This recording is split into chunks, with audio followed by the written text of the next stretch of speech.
Hi friends, आज शुरू करते हैं what are the odd fan fiction के पार्ट 16।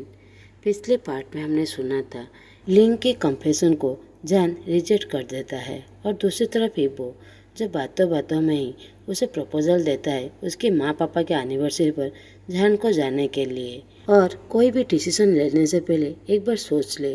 अब आगे की स्टोरी। दोनों लिविंग रूम में बैठकर पिछली बातों को याद करने लगते हैं। अभी उन बातों में न कोई दर्द था न कोई बुरा फीलिंग, बस हंसी खुशी से बातें कर रहे थे। अगले दिन सुबह जान यान करते हुए इबो को गुड मॉर्निंग कहकर किचन रूम के डाइनिंग एरिया में जाकर बैठ जाता है।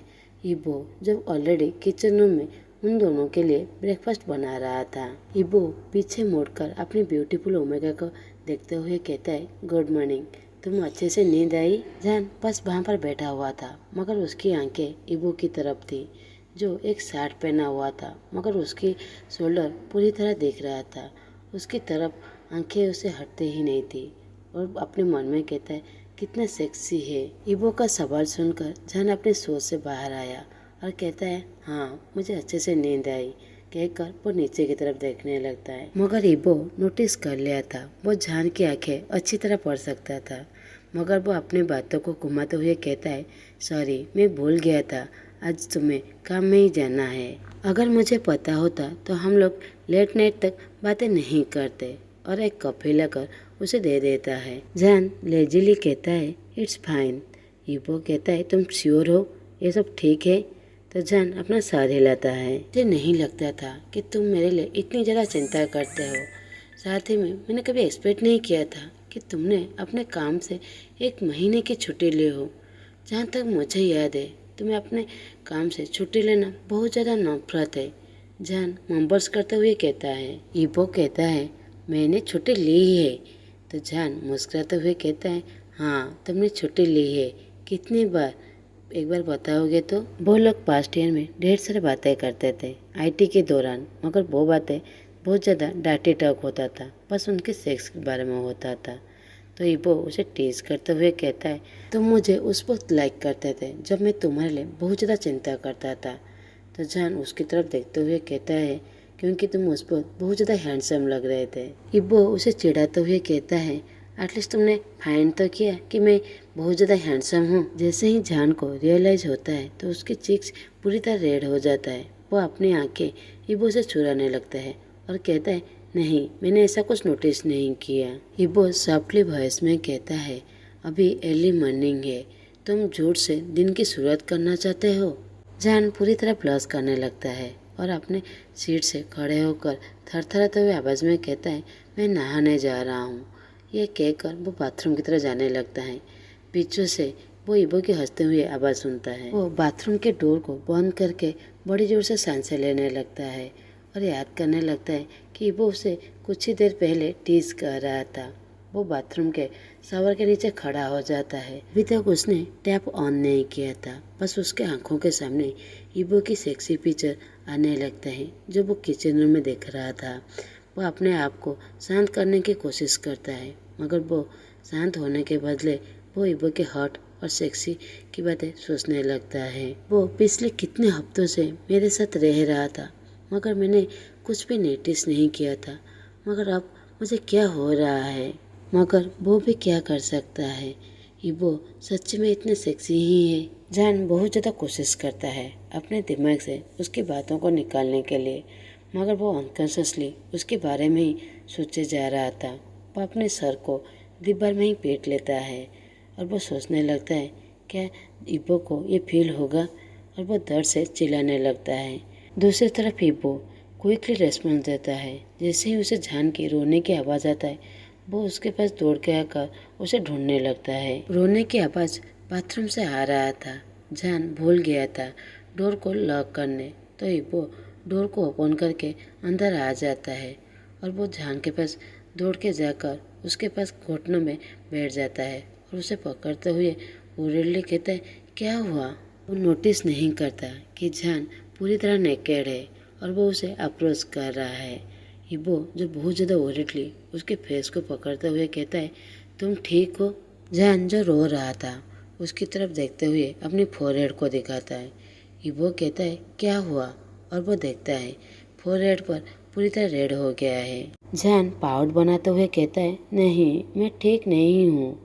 तो इब्बो सोचने लगता है इसने अपने सर को दीवार पर क्यों मारा, और उसके स्वेलन एरिया को रब करने लगता है और कहता है नेक्स्ट टाइम केयरफुली रहना। जान उसकी तरफ देखने लगता है जो वो रो रहा था। ऊपर से वो पाउट बनाने लगता है। इब्बो मुस्कुराने लगता है अपनी ओमेगा को इस तरह देखकर। वो कितना ज़्यादा क्यूट है और वो अपने आप को रोक नहीं पाता उसे किस करने पर। जो सॉफ्ट किस था वो उसके फोरहेड पर जहाँ पर रेड हो गया था वहाँ पर वो एक सॉफ्ट किस देता है। जान का पेन जैसे कुछ ही सेकंड में डिसअपियर हो गया। उसके बदले वो बहुत ज़्यादा घबरा रहा था। उसका दिमाग काम नहीं कर रहा था। उसका दिल बहुत ज़ोर से धड़क रहा था और उसका बॉडी जैसे पूरी तरह कड़क हो गया था। वो समझ नहीं पा रहा था कि वो क्या करे। इब्बो सॉफ्ट वॉइस में कहता है, तुम अभी बेटर फील कर रहे हो?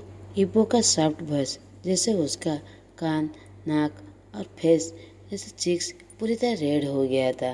वो समझ नहीं पा रहा था कि अभी वो क्या कहे। इब्बो उसकी फेस की तरफ बड़ी बड़ी आंखों से देखने लगता है। जैसे ही उसे रियलाइज होता है कि उसने अभी क्या किया, वो भी ब्लश होने लगता है। यह उसकी पुरानी आदत है। जब भी जान कहीं पर हर्ट होता था तो वो उसी प्लेस पर उसे सॉफ्टली किस करता था। वो दोनों बहुत ज़्यादा ऑकवर्ड फील कर रहे थे, मगर उसी टाइम सीन अपनी नींद भरी आवाज़ में मम्मी और अंकल बो का नाम लेते हुए बाथरूम की तरफ आ रहा था। जैसे ही उन दोनों को रियलाइज होता है वो इमिडिएटली खड़े हो जाते हैं। जान एक टॉवेल लेकर अपनी लोअर बॉडी को कवर कर देता है। जान सीन के पास जाकर कहता है, गुड मॉर्निंग बेबी, आओ हम दोनों साथ में मिलकर बात ले लेते हैं। तुम्हारा स्कूल है, मुझे और अंकल वो का काम है, हम साथ में निकल जाएंगे। वो बहुत ज़्यादा सॉफ्टली कह रहा था मगर इतनी जल्दबाजी में कह रहा था जो सीन समझ ही नहीं पाता। वो बस अपना सर हिलाकर अपनी माँ को गले लगा लेता है। इब्बो उसके पास जाकर गुड मॉर्निंग कहकर कहता है, मैं तुम दोनों के लिए ब्रेकफास्ट बना रहा हूँ। तुम दोनों वर्क और स्कूल जाने से पहले खाना खा के चलेंगे। ये कहकर वो वहाँ से चला जाता है। सीन स्लोली अपना सर हिलाता है और वो अपने बैक नेक को स्क्रैच करने लगता है जो वो कुछ भी नहीं समझ पा रहा था। दूसरी तरफ इब्बो जो किचन रूम में वहाँ पर खाना बना रहा था मगर उसका हार्ट बहुत जोर से बीट करने लगता है। वो पूरी तरह ब्लश कर रहा था। उन लोगों का पूरा दिन आज यूजुअल की तरह गया। वो लोग सब काम से वापस आ गए थे। तो जान इब्बो की तरफ देखते हुए कहता है, तुम्हारा काम कैसा गया? वो इब्बो की तरफ नहीं देख रहा था, वो सीन का यूनिफॉर्म चेंज कर रहा था। इब्बो उसकी तरफ देखते हुए कहता है, सब ठीक ठाक था। आज वो बहुत ज़्यादा खुश था कि जान उसने आज उसे काम के बारे में नॉर्मल पूछा, जैसे फैमिली की तरह। जान कहता है, तुम्हारे शूटिंग का लास्ट वीक है, क्या तुम बिजी नहीं हो? इब्बो अप्रोन पहनते हुए कहता है, हाँ बस थोड़ा सा, मगर चलेगा। वो इतना ज़्यादा नहीं है कि मैं मैनेज नहीं कर सकता, वो प्राउडली कह रहा था। जान अपने आँखों को रोल करते हुए कहता है, ओके मिस्टर परफेक्ट, मैं बस वरीड था क्योंकि तुम वहाँ पर बहुत ज़्यादा टायर्ड हो गए और फिर यहाँ आकर हम लोगों के लिए डिनर बनाते हो। इब्बो की कान खड़ी हो जाती है जब वो जान का कॉन्फेस सुनता है कि वो उसके लिए बहुत ज़्यादा वरीड था। इब्बो उसकी तरफ देखते हुए कहता है, तुम मेरे लिए वरीड थे? जान का चीक्स पूरी तरह रेड हो जाता है और उसकी तरफ सीन के कपड़े फेंकते हुए कहता है, यू। इब्बो बड़ी जोर से हंसने लगता है और कहता है, सॉरी तुम बहुत ज़्यादा क्यूट हो। जान उसकी तरफ बैक करते हुए कहता है, इडियट, तुम मुझे चिढ़ाना बंद करो। ये कहकर वो सीन को लेकर बेडरूम की तरफ चला जाता है। पीछे से अल्फा अपनी ओमेगा की ऐसी क्यूटनेस देखकर बस मुस्कुराता है। वो सभी लोग पीसफुली अपना डिनर कर लेते हैं।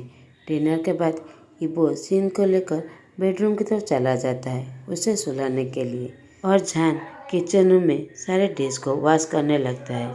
जब सीन सो जाता है इब्बो बेडरूम से आकर जान के पास आ जाता है।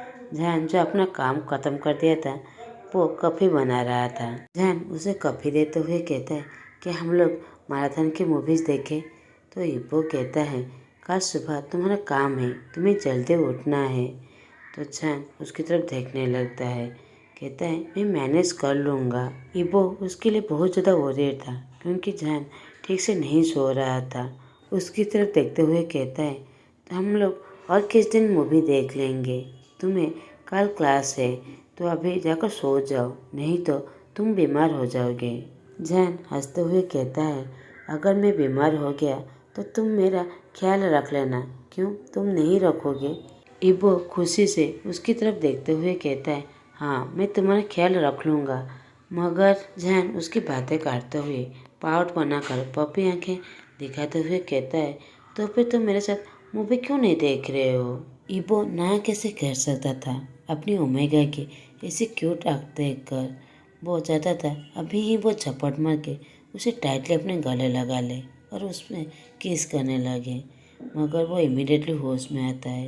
वो अपने आँखों को टाइटली बंद करते हुए सो कहता है अभी मुझे काम डाउन होना चाहिए, अभी तक कुछ भी ठीक नहीं हुआ है। और उसकी तरफ देखते हुए कहता है ठीक है हम लोग मिलके मूवी देखेंगे। जान बहुत ज़्यादा खुश हो जाता है और वो दोनों लिविंग रूम की तरफ चले जाते हैं। दोनों साथ में बैठकर मूवी देखते हैं। उनका फास्ट वीडियो ख़त्म हो जाता है तो जान दूसरा वीडियो लगाता है जो उसने चेक नहीं किया था कि वो वीडियो किसका है। जैसे ही मूवी प्ले होता है उन दोनों को रियलाइज होता है। इबो जान की तरफ देखते हुए कहता है मेरा मूवी? वो मूवी इबो का लास्ट मूवी था जो उन दोनों के ब्रेकअप से पहले इबो ने शूट किया था। वो मूवी जान का बहुत ज़्यादा मेमोरेबल था। जान कहता है सॉरी ये बस अचानक लग गया, मैं उसे अभी चेंज कर लेता हूँ। इबो गिगल्स करते हुए कहता है एनीवे चलेगा। ये मूवी जान के लिए बहुत ज़्यादा मेमोरेबल है। 5 साल पहले की बात है। ये मूवी की वजह से वो प्रेग्नेंट हुआ था। अब हमें फ्लैशबैक दिखाया जाता है।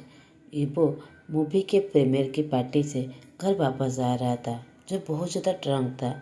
वो अपने आप खड़े नहीं हो पा रहा था। उसकी बॉडी से डिफरेंट स्कैंड के स्मेल आ रहा था जो ओमेगा का था, जो वो उसके चारों तरफ घूम रहे थे। जान को पता था कि वो किसी के साथ फ्लर्ट नहीं कर रहा होगा, बस ओमेगा ही उसके पीछे पड़े होंगे।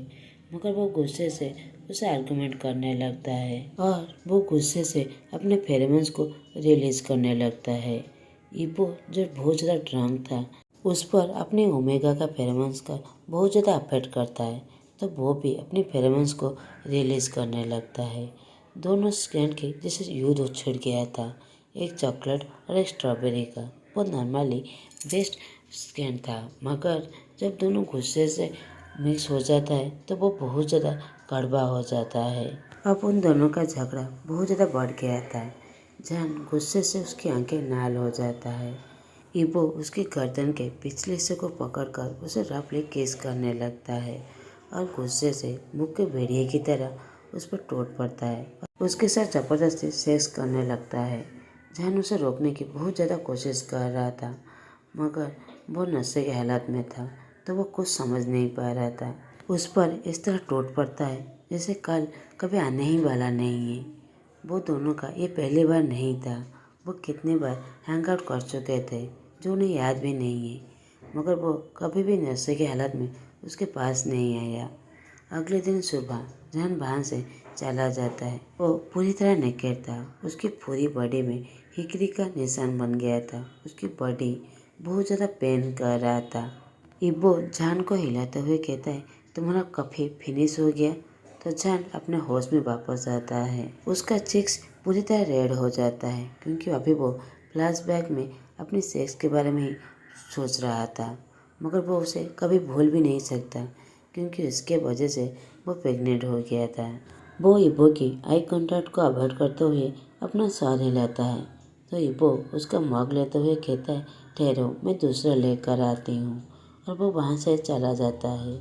तो जान थोड़ा सा रिलीफ फील करता है और अपने आप को मारते हुए कहता है मैं अभी क्या सोच रहा था, वो मेरे पास बैठा हुआ था और मैं सिस के बारे में सोच रहा था। अब सुबह हो गया था। जिन जब नींद टूटता है उसके पास अपनी मम्मी को ना देखकर वो लिविंग रूम की तरफ आ जाता है। वो देखता है सोफे के ऊपर उसकी मामा और उसके अंकल दोनों को एक दूसरे के टाइटली पकड़कर वहाँ पर सोए हुए थे। जान नींद में ही कहता है, हाँ बेबी, क्या हुआ, तुम अब तक क्यों नहीं सोए हो। जान उठने की कोशिश ही कर रहा था कि इपो उसे अपने करीब और टाइटली पकड़कर उसे वहीं पर ही सुला देता है। तो जेन कहता है, मम्मी आप अंकल बॉ के साथ क्यों सोए हो। जान कहता है, अंकल हाफ नींद में हैं। मगर जेन बात करते हुए कहता है, मम्मी आप अंकल को लाइक करते हैं ना, मैं भी अंकल को बहुत ज़्यादा लाइक करता हूँ, मैं भी आप लोगों के साथ सोऊंगा। इपो की इन माँ बेटों की आवाज़ सुनकर उसकी नींद टूट जाती है, मगर वह फूली उठ जाता है। वो शौक होता है अपने सामने सीन को देखकर, और वह पास में सोए हुए इंसान को देखता है जो आधे नींद में था और उसका ओमेगा था, जिसे देखकर उसकी चिक्स पूरी तरह रेड हो जाता है और उसका हार्ट बीट जिसे दौड़ने लगता है। इबो जो जान के वेस्ट को टाइटली पकड़ा हुआ था, जो कि वो सोफे से ना गिर जाए। जैसे ही उसे रियलाइज होता है तो वह अपने हाथों को छुड़ा देता है, तो जान नीचे गिर जाता है। जान अपना सर को पकड़कर वहीं पर बैठ जाता है। काश जहाँ पर उसके सर को चोट लगा था वहीं पर आज फिर से इंजरी हो गया, तो वो उसे पकड़कर रोने लगता है। इबो उसके पास बैठकर उसकी फोrehead को चेक करते हुए कहता है, तुम ठीक हो। जान रोते हुए कहता है, मुझे फिर से चोट लग गया। इबो उसकी तरफ ओरेटली देखने लगता है और उसे अपने बाह में लेकर उसके बैग को जेंटली रब करने लगता है और कहता है, आई एम सॉरी, मैं तुम्हें पकड़ नहीं पाया। सेन रोते हुए पहाड़ बनाते हुए कहता है, मम्मा आपको चोट लग गया। जैन फोर्सफुली मुस्कुराने लगता है क्योंकि वो अपने बेटे को इस तरह सैड नहीं देख सकता था। वो उसे अपने पास बुलाते हुए कहता है, मामा पूरी तरह ठीक है, वरीड मत हो। सेन अपने मामा की बातें सुनकर थोड़ा सा काम डाउन होता है और अपने मामा को गले लगाते हुए पाउड बनाते हुए कहता है, सीन अभी अपने मामा के पेन को अभी ही डिसअपियर कर देगा। ऐसा कहकर मामा के फोrehead पर उंगली रखते हुए कहता है, पेन पेन फ्लाई हुए, पेन पेन फ्लाई हुए। सीन की ऐसी बातें सुनकर वो दोनों चक्कर्स करने लगते हैं। जान कहता है, ओ माय गॉड, मेरा पेन तो पूरी तरह गायब हो गया, thank you my sweet baby. सिन सिन मामा भी पूरी तरह ठीक है। उसके फोrehead पर किस करता है और कहता है, बेटा अभी नहाने के लिए जाओ, तुम्हें स्कूल भी जाना है ना। सिन वहाँ से बाथरूम की तरफ चला जाता है। इबो जो बहुत ज़्यादा वरीड था उसकी तरफ देखते हुए कहता है, अभी भी तुम्हें तकलीफ हो रहा है ना। जैन चक्कर्स करते हुए कहता है, नहीं मैं पूरी तरह ठीक हूँ। ये कहकर वो जैसे ही खड़े होने की कोशिश करता है वो फिर से इबो के बाहों में गिर जाता है। इबो कहता है, मैं अभी चाओचांग को कॉल करता हूँ, मैं उसे कह दूंगा कि तुम आज वर्क में नहीं जाने वाले हो, तुम्हें रेस्ट की ज़रूरत है। जैन इबो के शर्ट के स्लीव को पकड़ते हुए कहता है, नहीं मैं ऑलरेडी बहुत सारी छुट्टियाँ ले चुका हूँ, मैं जेंग को कोई भी ट्रबल में फंसाना नहीं चाहता। इबो अपनी आंखों को रोल करते हुए कहता है, तुम्हें लगता है तुम मैनेज कर सकते हो, तुम्हारे फोrehead के साथ साथ तुम्हारे कमर में भी दर्द हो रहा है, तुम कैसे चल पाओगे। जान उसकी तरफ देखते हुए पार्ट बनाते हुए कहता है, हाँ मुझे पता है, मुझे बहुत ज़्यादा दर्द हो रहा है, मगर क्या करूँ, मैं अपने दोस्त को इस तरह प्रॉब्लम में नहीं फंसा सकता। जाओचंग हमेशा मेरी मदद करता है। इबो कहता है, बस आज के लिए तुम्हें आज रेस्ट की ज़रूरत है, तुम्हें कमर में बहुत ज़्यादा दर्द हो रहा है। मगर जान कन्विंस नहीं होता, तो इबो उसके पास बैठते हुए कहता है, प्लीज़ आज के लिए थोड़ा सा रेस्ट ले लो, अगर तुम चाहो तो मैं ब्रेक टाइम में तुमसे मिलने आ सकता हूँ तुम्हें देखने के लिए। फाइनली जान कन्विंस हो जाता है, तो इबो मुस्कुराकर उसे जेंटली सोफा में सुला देता है और कहता है, मैं अभी ब्रेकफास्ट बनाने के लिए जा रहा हूँ, बाद में तुम्हारे कमर में मसाज कर दूंगा और सीन को लेकर स्कूल छोड़कर मैं अपने वर्क में चला जाऊंगा। जैन मुस्कुराते हुए अपने सहारे लाता है और फ़ोन लेकर जाओचंग को कॉल करने लगता है। जाओचंग कॉल उठाते ही स्लीपी वॉइस में कहता है, गुड मॉर्निंग। तो जैन गुड मॉर्निंग कहकर वो कहता है, मुझे तुम्हारी एक छोटी सी फेवर की ज़रूरत है। तो जाओचंग कहता है, क्या हुआ। तो जान कहता है, मेरे बैक में थोड़ा सा दर्द हो रहा है, इसलिए मैं थोड़ा सा दूसरी तरफ जाओचंग हंसने लगता है। जैन समझ जाता है कि जाओचंग क्यों मुस्कुरा रहा है। वो उसे समझाते हुए कहता है, नहीं, तुम्हें कुछ गलत फहमी हो रहा है। जाओ चैंग उसे टेस्ट कराने लगता है। जैन उसे जितनी समझाता है मगर जाओ चैंग उसे और ज़्यादा टेस्ट करने लगता है। इप्पो कॉफी की मग लेकर सामने खड़ा हुआ था और इन दोनों की बातें सुनकर वह हंसने लगता है। आज का पार्ट मैं यहीं पर ही ख़त्म करता हूँ। मगर फ्रेंड्स, आप लोग प्लीज़ बताइएगा द थिंग्स लेफ्ट अनसेड वो ऑलरेडी एक्सप्लेन हो चुका है, मगर आप लोग कमेंट में नेक्स्ट पार्ट के लिए कहा है। आप लोग उसके नेक्स्ट पार्ट सुनना चाहते हैं या नहीं, तो प्लीज़ कमेंट करके बताइएगा। आप लोगों को मेरा एक्सप्लेनेशन अच्छा लगता है तो प्लीज़ लाइक, कमेंट और सब्सक्राइब कर दीजिएगा। Thanks for watching.